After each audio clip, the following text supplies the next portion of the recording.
It's not just mine, his or her house. This is our house.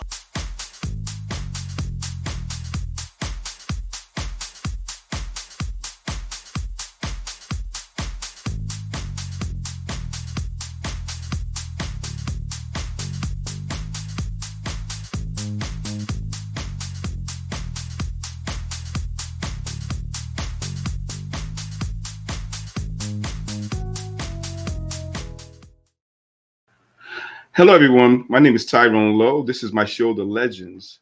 I want to thank everybody that's actually subscribes, tune in, all over the world for me, and I thank you for the love. In the House of the Legends, we have somebody that's been around for a very long time.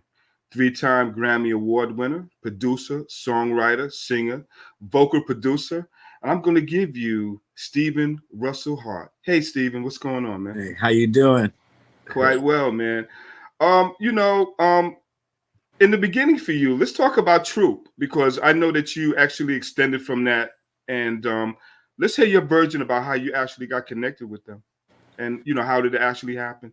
Um, I was in the ninth grade, um, and me and Rodney, the founder of Troop, we went to school together since we were like in the sixth or seventh grade, Hmm. and we used to pass each other in school. When the high school year started, I used to see Rodney every so often at a certain period, passing and passing.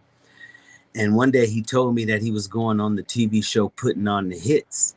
Hmm. And I had no idea that he liked to sing or any of that Right. stuff. I just thought he was an athlete. But anyway, he went on the show with a couple of his buddies and they won.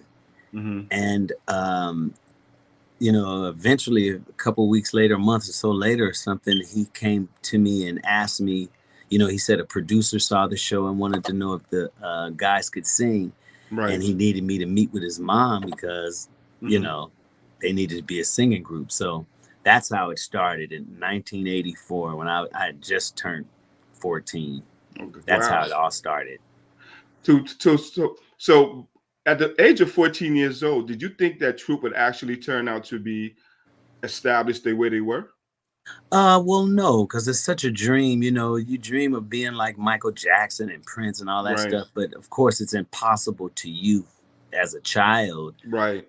Um, but the impossibility didn't stop my dreaming and wanting. So Okay. that's what prevailed in the end. The fact that I could see myself as a star, I could see the group on stage like New Edition, and that's what prevailed. Okay. But at So that time, no. right. And so when it actually became a reality to you, what was your mindset then? Was that I can't believe I'm actually gonna be on some wax.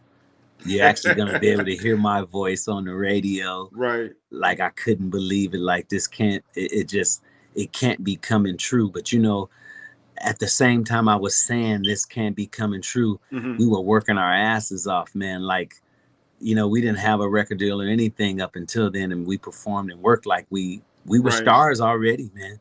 And I Yeah. think I Right. For think real. that's what catapulted us to the record deal was because we had the audacity from where we were from, the examples that Hmm. we had the audacity to still see ourselves as something, and the universe loves that. You know what I Okay. mean? So let's talk about the very first live show that you did, and what was your mindset? What was actually going through your head? And you know, You uh, mean a live show with Troop? yeah, the very first, Man, I the think the very concert, because I Mhm. knew you guys were packing them in, and so let's tell the viewers about the first one. The very first one, when I finally graduated from high school, Hmm. we couldn't leave until I graduated. So when I finally graduated in '88, we went on a 90 city promotional tour. Okay. And in our first, I mean, I was just nervous as heck. I mean, I'm always nervous before shows, but Right. to now all of a sudden we're Troop. Right. Right. And we Right. don't realize that this video that's playing on Donnie Simpson every day that's finally number one is really number one. You know what I'm Right. saying? Right. Yeah. Yeah. I You understand really what you're don't saying. know that. Right. But Right. man, when we got to the south side of Chicago, man, we performed at a park. And I hate I don't remember the park. Hmm. But man, I had always looked at the Jacksons coming in the airport on this certain video, and all the fans were there, right. and the Beatles and stuff. So we got to Southside Chicago on one of our first promotional shows, man. Mm-hmm. And it was exactly like that, man. They showed us so much love, man. The kids were all over the limousine. Right. I mean, they bombarded the stage. They threatened to stop the show, you know, because we was Wow. dancing, you know, we was hot. So we was so hyped. As soon as we start dancing, I mean, the kids went bananas, man. Oh, okay. And that was the first one that really stuck in my mind, the impact that we had after all that dreaming and rehearsing to ourselves, you know, Right. and all the doubt that was around us that we deflected, you know. Right. To see that it was all coming true was absolutely amazing, man. So, nothing described it. So what was the connection with you and the guys in the group, and how did y'all actually, you know, get along? Did y'all go through little episodes sometimes, and were things actually sometimes not, you know, up to par? Because sometimes, you know, some groups go through that. And how did y'all actually get through it? Well, in the very beginning, myself, Rodney, Reggie, and John were together from 94, 6, we were together 2 years before Alan came along, so we were pretty tight. Mm-hmm. You know, we were in high school, so right. we were just excited about doing something together that was different than everything else we saw around us. Right. You know, right. So many of our buddies were selling drugs and stuff. Mm-hmm. We were just happy to be have our mindsets on other stuff. But right. For the most part, we got along really good. It was only until after success came that we started having issues, creative issues and stuff like that. Right. But I just released a new documentary film called Tales of a Boy Band that tells the entire story. Everybody in the group tells their side and their perspective in an hour documentary. So I want everybody to check that out. That'll be on Tubi in any day now. All right. But yeah, we were just like any other group. You have your ups and downs. But for the most part, while we were ablaze, we were able to be focused past any personal issues that we would go through, which were minor in the beginning. And eventually, like if you don't address issues and stuff like that, eventually to destroy something. And that's what happened to us as well. So growing up as a child and, you know, due to the fact that you were actually influenced by music, who was your ideal artist and who did you listen to? You know, who gave you that spark and energy to actually, you know, to be producer? It's a lot, man. I'm the son of a lot of people, man. The Isley Brothers, the Whispers, right? Johnny Wilder from Heat Wave, Stevie Wonder, the Jackson 5, the Jacksons, Howard Hewitt, Johnny Taylor from Kool and the Gang, right? O'Brien, El DeBarge, Bobby DeBarge. I was a son of all of those people, man. Michael Jackson was the one. You know, I used to perform Michael Jackson when I was 11 and 12, and I got so good at it that I started performing. I started performing all over the place. You know, I got really good doing that. And I fell in love with how good I was making people feel doing Mike. People, I mean, people loved it. You know, I used to see the excitement in people's face when I would perform. And that was my seed planted to want that for myself. So Michael Jackson actually was the seed that made me want to entertain and get that praise and stuff like that, because I fell in love with it doing Michael Jackson. Okay, before we move on from True, I'm going to ask you this. Now, the best time that y'all ever had where it was so memorable that you would want to ever do it again, what would that be? When we were on Arsenio Hall doing I'm Not Souped, my first really? the first top 5 record that I ever produced and wrote with Zach Harmon. Mm-hmm. That time, Troop was at our height. We were at our most powerful energetically. We were the most sound as a unit. No matter what was going on individually, as a unit, we were untouchable. Mm-hmm. So that moment when we performed I'm Not Souped on Arsenio, that would be something I would love. That energy, I would love to relive that like that again. You know, there was a lot of groups out at that time too. You know, there was like Full Force. There was like you know, a lot of them at that time, right? You know, and would you say at that time, you know, it was competitive? No question. Far, you know, Levert, New Edition, Ready for the World, Guy, Tony, Troop. That speaks for itself right there. And the list can keep going. Today, you know, I can keep going on and on, man. It was very competitive, especially for the R&B group time. You know, that's not happening anymore. But at that time, R&B groups, if you couldn't compete to New Edition, if you couldn't stand on your own outside of New Edition, you had to be totally different. Okay. Than New Edition. You know, those schools back in the days, I mean, even though they were very good as far as being performers and stuff like that, a lot of them had a lot of financial burdens, you know, and stuff. And do you want to collaborate on that as well? Well, yeah, that's a part of this journey.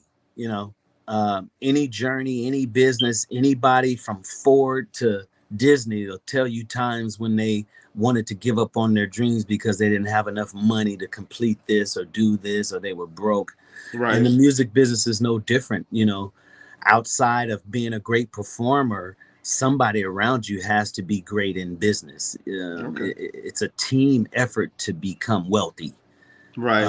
It takes a lot of education to know what wealth is and how to attain wealth. So when you're dreaming of being a star, a lot of times you miss out on that part of the education. And that's why as artists, a lot of us suffer. Right. And go through those times, you know. So what we're going to do is we're going to take a little break, right? But what we're going to do is we're going to play your new track called So Close. And I want you guys to listen to it, support him on it. This guy's been around for a long time, phenomenally, you know. And here we go. You know, stay tuned, and we'll be right back with Stephen Russell Harts. So Close. Out there. It's not just mine, it's on her house. This is our house.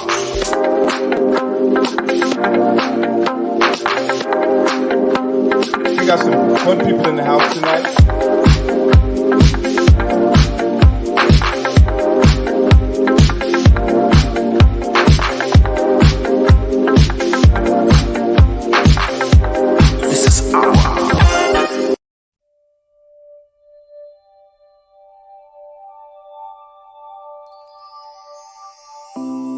Since you've been gone, I've been searching,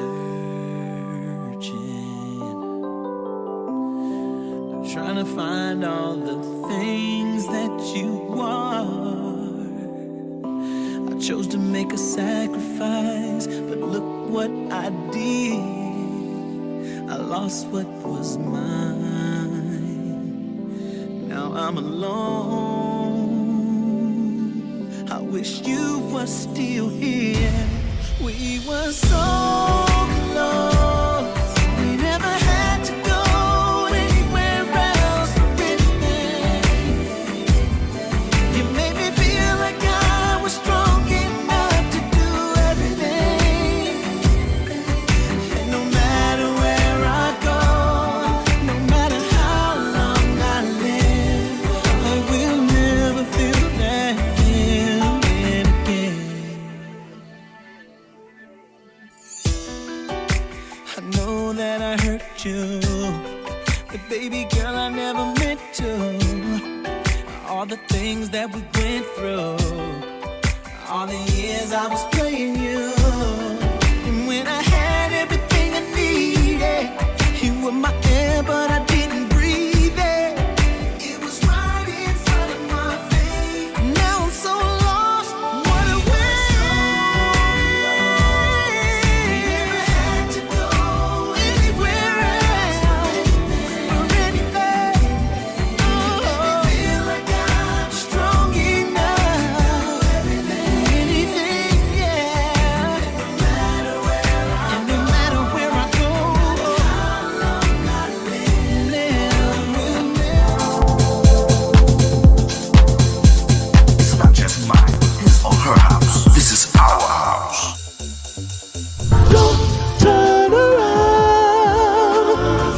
ain't really down.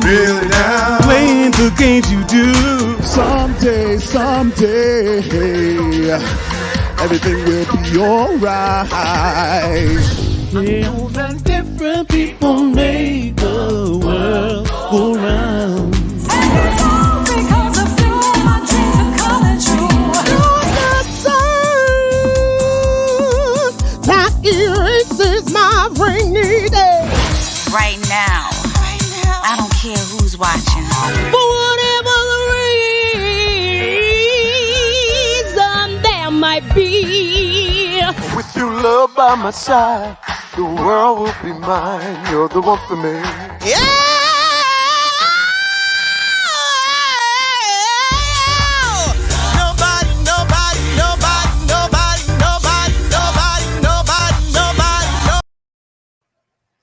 And we're back. This is my show, The Legends. My name is Tyrone Lowe.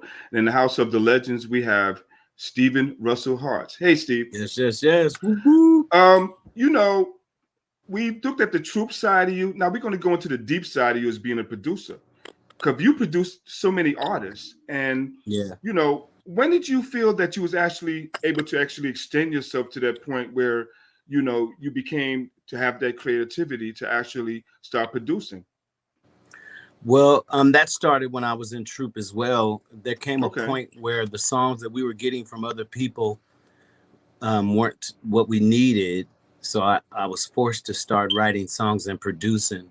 And I got my first gold album with the Whispers even before Troop went gold. I got a gold album with the Whispers. Okay. The Whispers actually gave me my first break as a producer, and I want to thank Walter and Scotty for that. Okay, yeah. They were the first.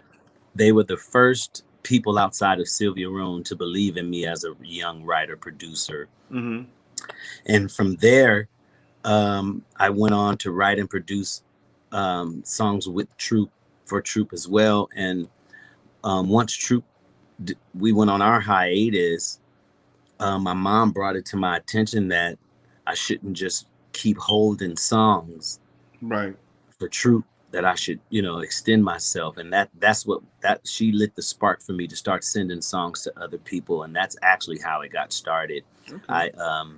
Randy Jackson at Sony gave me a production on a group called Jersey Avenue. And that was one of the first songs that I did independently outside of Troop also that got me some notoriety. And from there, I became a part of the Underdogs with a good friend of mine, Harvey Mason Jr., and another friend, Damon Thomas.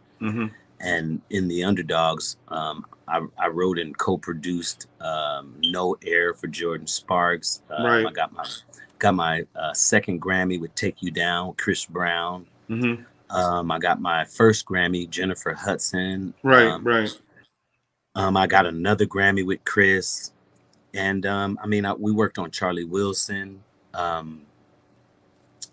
did a song called What If I'm the One for Charlie Wilson, Homeless, Just Can't Live Without You. I mean, the list goes on, man. It's phenomenal. It's actually phenomenal. Ruben Studdard, just so many different artists, man. There's so many to name. I was really fortunate to be able to do that. So when you actually got your first Grammy, man, I mean, that's phenomenal. You know, did you ever think that your producing will actually take you to that point to have to be nominated for a Grammy, to actually be a winner for a Grammy? Well, after writing songs for so many years, I knew that I had Grammy potential as a songwriter, but I also know that song has to be paired with the right artist, the right label, and the right time. You know, the stars got to align. And fortunately, the stars have aligned for me a few times. Okay. So you can, at the point you were gifted to the point where you could actually listen to an artist and create the chemistry for them as far as production. And so how did you actually come about that? I mean, in the Underdogs, you know, you had a whole floor full of talented writers, myself, Tank, Eric Dawkins, phenomenal writer, singer, Tony Dixon, phenomenal writer, producer. Of course, me and Harvey, we were a team, a songwriting team before the Underdogs was created. So me and Harvey together is a pretty powerful twosome. So to have the other writers and stuff included in that Right. It was just it was easy for us to get an artist like Chris Brown, who's never come out before. And I Right. come from Right. a boy band. I come from a young guy group, and Right. everybody is songwriters. So it was easy for us to talk to him and find out where he was at 14 Hmm. and come up with songs like Your Man Ain't Me, you know, Right. and Right. give them true flavor. It was, and even with Take You Down, you know, that was the concept and the whole, the approach to that melodically and lyrically was based Hmm. off of my influence from Ready for the World and Melvin Riley, you know, Right. and it got me a Grammy. So Right. it's pretty easy for that many talented people to figure something out for any Hmm. artist, to be honest. There's a lot of upcoming artists coming out today. And has the music trend has made a transition from now to then, or does it have to be in the same momentum as it was back then? I mean, it's a little bit different now. So, do you find yourself shifting the atmosphere now with your productions? Well, as music has changed, I haven't been busy shopping songs and writing and producing for other people. It's been several years since my last big hit. Right. I got into independent film. After my mom passed, Hmm. a lot of the passion and drive that I had as a writer, hoping someone like a song and this song, I didn't care for that as much. Like I didn't Okay, care. that's I quite really didn't understandable. care if people Hmm. like my songs anymore. You know, I'm gonna write it. You know, my attitude shifted Right. in Right. that area some way. You know, so I developed a media company called Black Box Original Hmm. Films, and I've been shooting independent films for the last several years. And I finally got my first independent film released on Amazon and Tubi called Day Ones. It's streaming Okay. right now. Everybody can check it out. Hmm. And my second film is the troop film Tales of a Boy Band, which will Okay. be out any day. And Hmm. I'm just using my music now Right. in my films and stuff. Okay. But the momentum of music has changed. Hmm. I'm still in it. I still create. And me personally, I didn't want to shift with where music went in its totality. Like, Hmm. um, I don't want what I do to sound like somebody else's Right. song. Like, Hmm. sorry, Yeah, that's all right. like when I don't want to sound, because Drake is selling a gazillion records. Right. I don't want to sound like Drake. Right. So I've always been a person who was an individual when it Right. comes to my creativity. So the fact that a lot of stuff sounds the same, Hmm. I would kind of swim past this era and let that Right. slide by and wait till it's time for a certain type of R&B to come back around, and I'll be right Right. on board. You know. So, Stephen, quickly, for the upcoming artist that's coming up today, uh, it could be film, it could be music, things like that. Do you have anything that can actually encourage them? Can you, speak some spoken words on that? You know? Yeah, I would say to anybody who has a desire to do anything that is a part of your creative source, to have the audacity to envision yourself doing what you want to do, regardless to what it looks like. You don't need anything but effort and desire to get started. Hmm. I didn't know how to use a camera. I had no film school teaching. I had none Right. of that, and I have 2 films getting ready to be released. Hmm. Um, when I started writing songs, I took notes from the people around me and gained how to do that. And it's Hmm. about doing it. Hmm. The ego will try to trap you and make you see what you don't have. Right. Right. That slows you down, or that will stop this dream of yours because you Hmm. don't have that.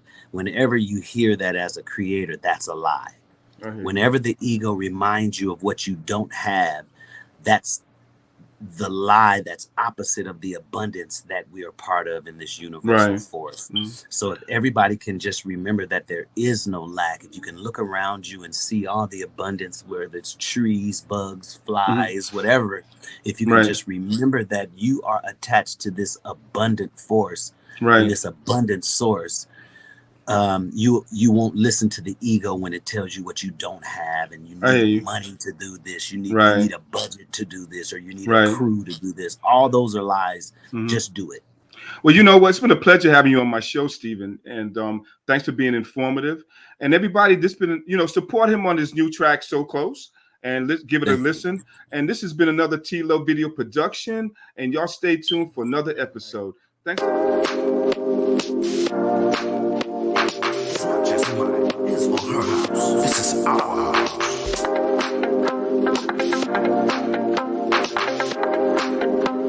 We got some fun people in the house tonight.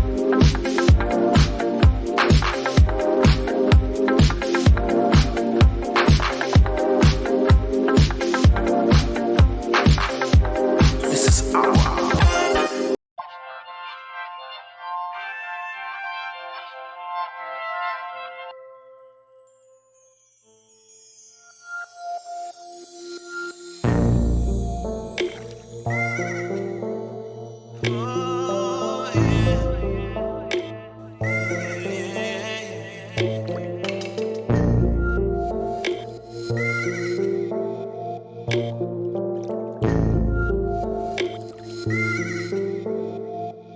Shawty, I deserve that promise.